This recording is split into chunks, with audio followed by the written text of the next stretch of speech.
आज येतानाही थोडा उशीरच झाला. मग रात्रीच्या जेवणात काय झटपट होईल आणि सर्वांनाच आवडेल. नमस्कार मंडळी, श्रीदेवी किचन प्रतिभास रेसिपीमध्ये खूप खूप स्वागत आहे. आज आपण साधी सोपी अशीच रेसिपी डाळ भात बनवतोय. नेहमीसारखंच वरण आहे, पण थोडंसं हटके असं, आणि भातसुद्धा अगदी सुटसुटीत पांढरा शुभ्र, चविष्ट रुचकर असं खमंग फोडणीचं वरण. चला तर मग सुरुवात करूया. सुरुवातीला आपण तांदूळ भिजवून घेऊयात. तर भात बनवण्यासाठी इथे मी 2 वाटी एवढे तांदूळ घेतले आहेत, एक 4 लोकांसाठी. तर बासमती तांदूळात जुना आणि थोडासा पिवळसर दिसतो असा तांदूळ घ्यायचा. ह्याचा भातही सुटसुटीत आणि मोकळा असा होतो.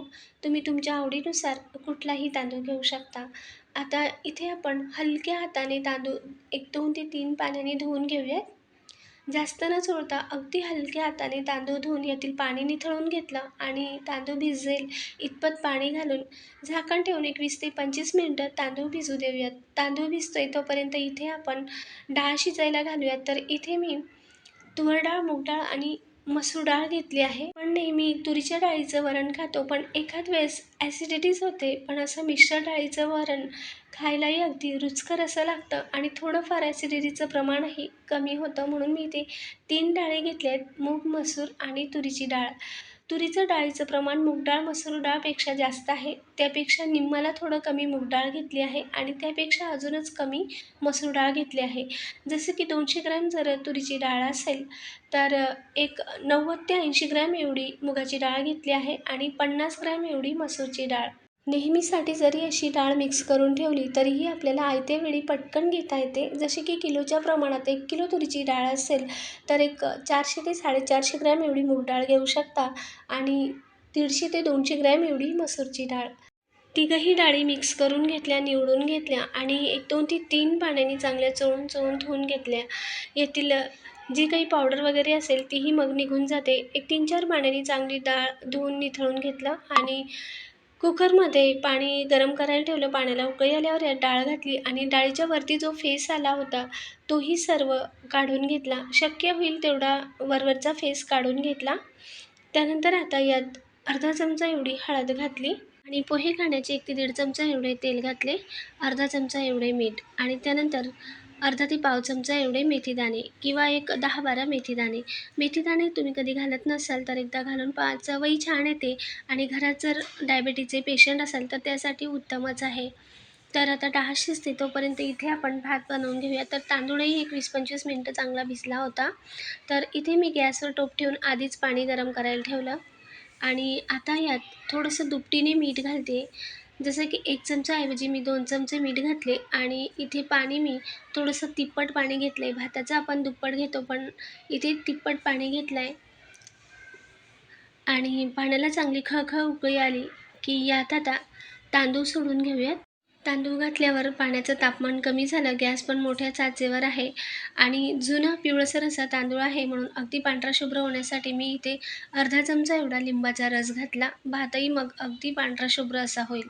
एकदा आता हे सगळं मिक्स करून घेऊयात आणि मोठ्या आचेवरच गॅस आहे. चांगली खळखळ उकळी येऊ द्यायची. एक 3 ते 4 मिनटं चांगली खळखळ अशी उकळी आली की पुन्हा एकदा मिक्स करून घेऊयात आणि तांदूळ असा 2 तुकड्यांमध्ये तुटतो आहे. हे पहा, 2 ते 3 तुकडे याचे होत आहेत, पण कसर अजून येत आहे, पण असा दबल्या जात नाही आहे किंवा प्रेस होऊन हाताला चिकटत नाही आहे. हे पहा, असे 2 तुकडे होत आहेत. इतपत तांदूळ आपल्याला शिजवून घ्यायचं आहे. आतमध्ये तांदूळाच्या कसरही राहिली पाहिजे शिजल्याचं, म्हणजे जवळपास एक 80 ते 85% एवढा तांदूळ आपल्याला पाण्यात शिजवायचा आहे, पण जास्त लगदा करायचा नाही. आणि त्यानंतर यात जे पाणी आहे ते पाणी आपण यातील सर्व काढून टाकूयात.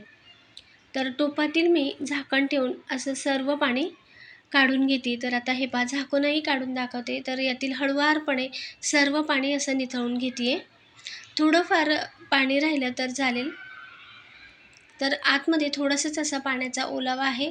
जमेल तेवढं सर्व पाणी यातील वरचं जे पाणी होतं ते काढून घेतलं आणि आता एकदा पुन्हा अगदी हलक्या हाताने मिक्स करायचं आणि सर्व तांदूळ असा एकसारखा पसरवून घेतल्यानंतर पुन्हा यावर झाकण ठेवूयात आणि मंद आचेवर एक 2 ते 3 मिनटं भात आपण शिजवून घेऊयात. तर एक 3-4 मिनिटानंतर आता झाकण काढून घेतलं. गॅस मी अगदीच मंद आचेवर ठेवला होता आणि गॅस आता बंद केला. तर हे पहा, भात अगदी वरती फुगून आला आहे आणि आतपर्यंत असा भात शिजला आहे. मऊसूतही झाला आहे आणि सुटसुटीतसुद्धा. तर तुम्ही पाहू शकता अजिबात लगदा दिसत नाही आहे.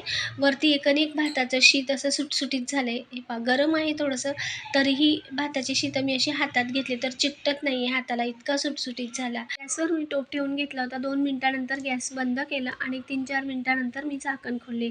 तर बरोबर असा आपला भात झाला. भातही बनवून झाला. आता आपण डाळकडे वळूयात. तर डाळही शिजली होती. मगाशीच मी गॅस बंद केला. अगदी लोण्यासारखी डाळ शिजली. घुसळायचीही गरज पडली नाही. हवं तर तुम्ही रवीनेही डाळ घोटून घेऊ शकता. आता गॅसवर इथे मी कढई ठेवून घेतली. यात घातले तेल. तेल गरम झाल्यावर 1 चमचा एवढी मोहरी घातली. मोहरी चांगली फुटू द्यायची. मोहरी चांगली फुटल्यावर अजूनच खमंग आणि रुचकर असं हे वरण किंवा डाळ होते. आणि त्यानंतर 1 चमचा एवढे जिरे घातले. जिरेही चांगले तळतळल्यानंतर कढीपत्त्याची पानं, एक 10 ते 12 ओबडधोबड ठेचलेल्या लसण पाकळ्या, 3 ते 4 लाल अख्खी सुकी बोर मिरची घातली आणि पाव चमचा एवढी हळद. फोडणीतच थोडीशी कोथिंबीर घातली आणि त्यानंतर एक मध्यम आकाराचा टोमॅटो बारीक चिरलेला.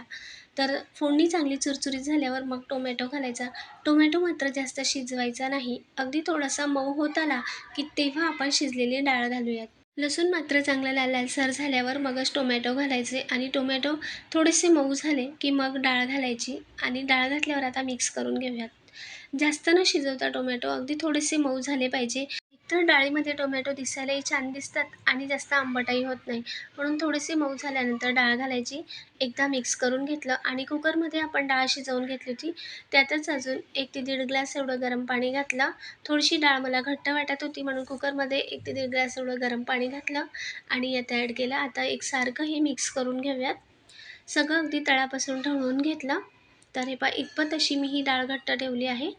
अजून तुम्ही तुमच्या आवडीनुसार थोडंसं पातळ घट्ट करू शकता. आता पहिली उकळी फुटली की यात चवीनुसार मीठ घालूयात. आपण आधीही थोडं मीठ घातलं होतं म्हणून अंदाजाने आणि बेताने मीठ घालायचं. मीठ घातल्यावर एकदा मिक्स करून घेऊयात आणि सर्व एकदा मिक्स करून घेतल्यानंतर अजून एक खळखळ उकळी आल्यानंतर गॅस अगदी मंद आचेवर करायचा आणि पुन्हा मंद आचेवर एक 2-3 मिनटं डाळ उकळू द्यायची. तर हे पहा, मस्त अशी आपली खमंग आणि रुचकर अशी चविष्ट मिश्र डाळीचे वरण झाले आहे. तर आता गॅस मंद आचेवर करून पुन्हा 2 ते 3 मिनटं डाळ उकळून घेतली. वरून थोडीशी अजून चिरलेली कोथिंबीर घातली आणि गरमागरम डाळ भात सर्व करूयात. मिश्र डाळीचे वरण अगदी पौष्टिक आणि प्रोटीनयुक्त तेवढे चविष्टही आहे. गरमागरम डाळ ही भातावर सर्व करूयात. अगदी खमंग रुचकर अशी ही मिश्र डाळीचे वरण लागते. डाळ ही घेताना अनपॉलिश डाळ घ्यायची आणि प्रथम निवडताना लातूर डाळ घ्यायची आणि मूग डाळीमध्ये सुद्धा बारीक लहान डाळ असते ती घ्यायची. जास्त मोठी डाळ घेऊ नये. लहान डाळ गावरान डाळ असते आणि मसूर डाळ तर माहितीच आहे सर्वांना. प्रसिद्ध म्हणजे सोलापूरची मसूर डाळ प्रसिद्ध आहे किंवा तुम्ही तुमच्या आवडीनुसार कुठल्याही डाळी घेऊ शकता. मिश्र डाळीचे खमंग वरण आणि सुटसुटीत असा भात तयार आहे. अगदी साधी सोपी रेसिपी. रात्रीचा बेत लाईक करा, शेअर करा, सबस्क्राईब करायला विसरू नका. कमेंटद्वारे हे सांगा. नवीन रेसिपीसोबत भेटूया. धन्यवाद.